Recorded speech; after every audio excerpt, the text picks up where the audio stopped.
What's going on, Fuego fam? It's Reeves here, and today I want to share some pitch grips and some tips and tricks that I learned going through pro ball and playing in college, and what I found I had success with, as well as what I've seen and learned from some other pro guys as well. So I want to start with our fastball here. So obviously with that four-seam fastball, we're going to take that middle and index finger, and generally everybody's just going to place them on the top of the baseball just like so. Some of the flaws that I've seen, especially when you're starting to dive into looking at some of the metrics, and if we're really trying to find that little 1% on how we can boost your pitch arsenal, it comes down to grip and a lot of times finger pressure.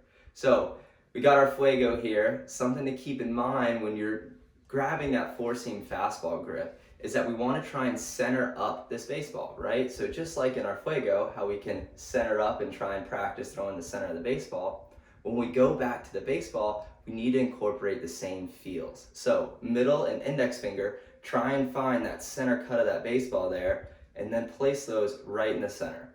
I like to think of where these two fingers meet, almost splitting that baseball right in the middle, and then allowing that index and middle finger to just fall on top there.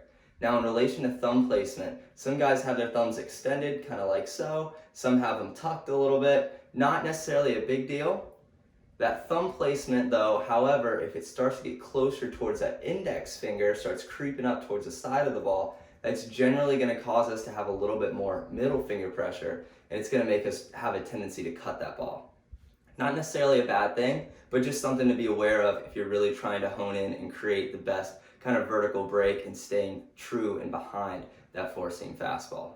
So hope that helps, guys. Try and center up those four-seam fastball grips. Try and work on that thumb placement, working on centering up that thumb as well. Maybe try and progress into tucking that thumb so we can create the best pressure possible into the center of that middle finger and that index finger. As always, guys, throw clean, throw Fuego. Leave me a message. Let us know how we can help. We're always here to help you guys get better.